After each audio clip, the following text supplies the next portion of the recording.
Saints say with love, Than Enkarji. As we all been hearing about Atma Manthan, the journey within, and everybody is to fine-tune their own selves rather than pointing out the faults of others. The self-improvement here is the journey within our hearts, our thoughts.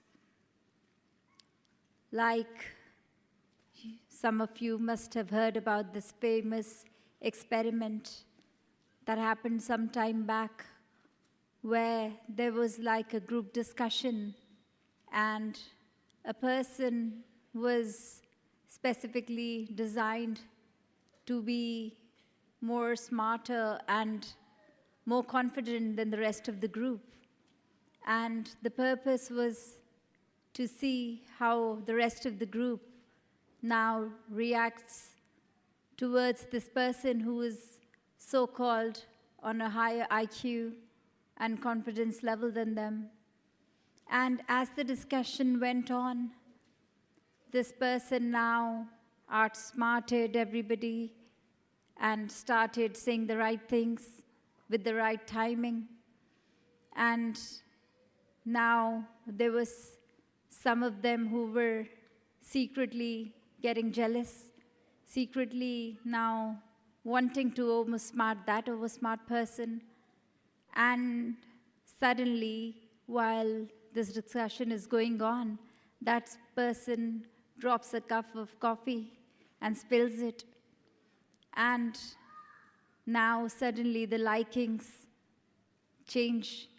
Everybody who was sort of trying to not like the person now sees that this person who is nearly perfect is also full of faults because this mistake was done by that same person.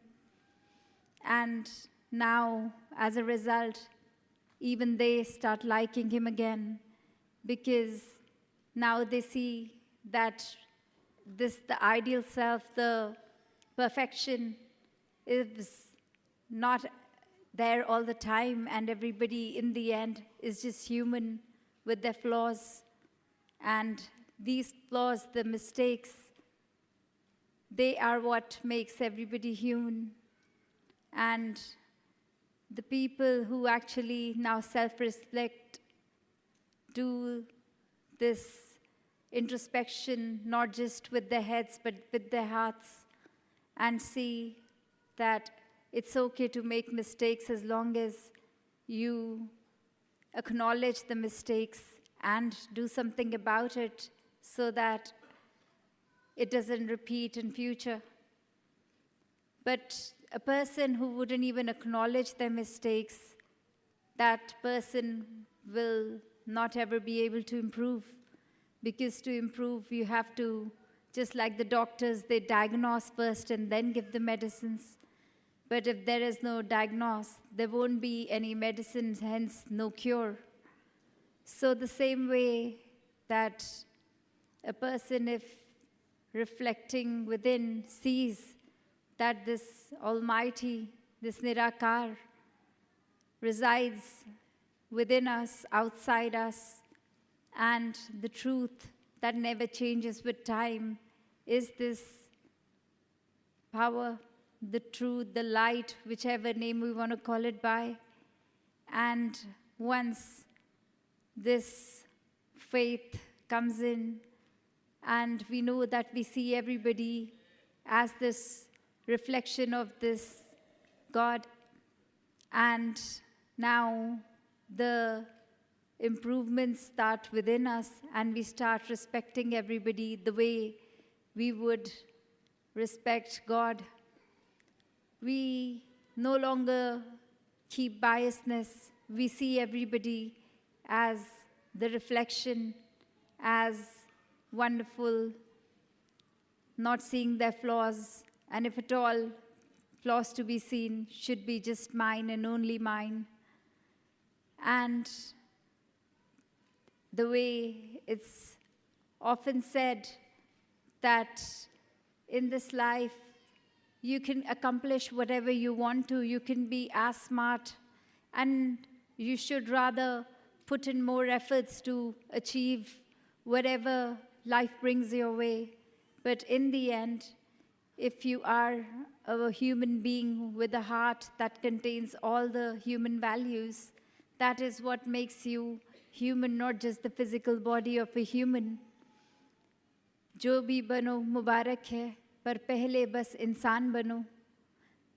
Like whatever you want to become in your life, you're most welcome to become and pursue towards those goals. But in the end, if it's a person that you need to be a true human, and if you become that human, then all other achievements are a reason to be celebrated.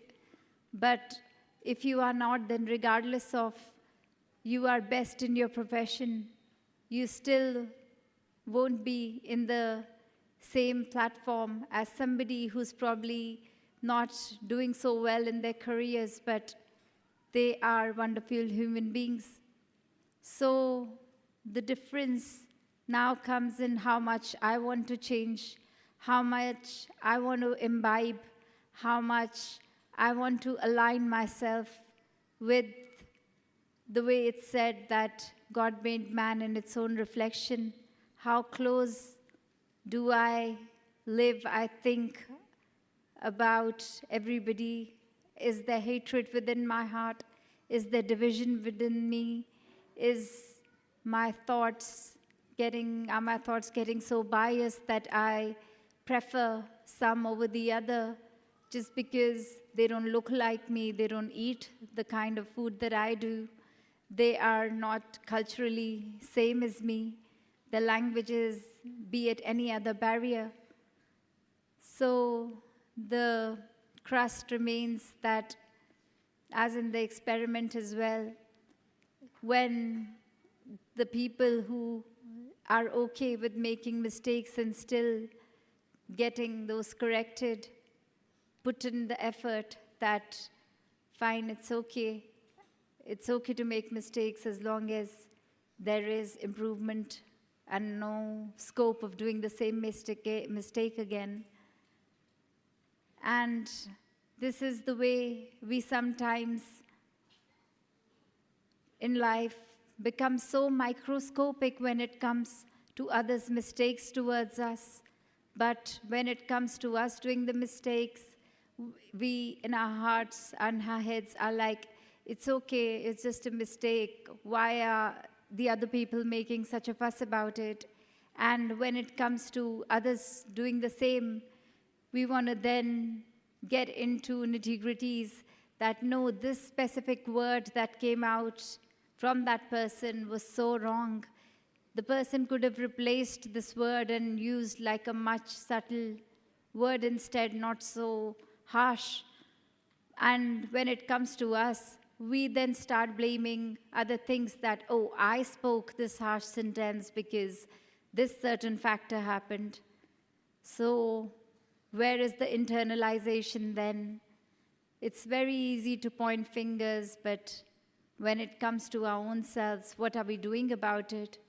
Because in the end, when we feel that in every moment there is God in every second, every minute with us, and the ihsas, the feeling, the reminding, being reminded of this Nirakar all the time, would then leave no scope of being harsh, being judgmental, hating, and the world as we see, जैसे बोलते भी हैं, जैसी दृष्टि वैसी सृष्टि, that whatever we see is in the end our perspective, and we can only see things the way our heart and thoughts want to see it as.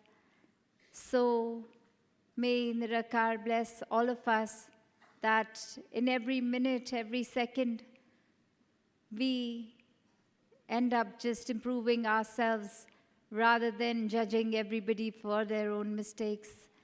Saints say with love, Dhanakaji.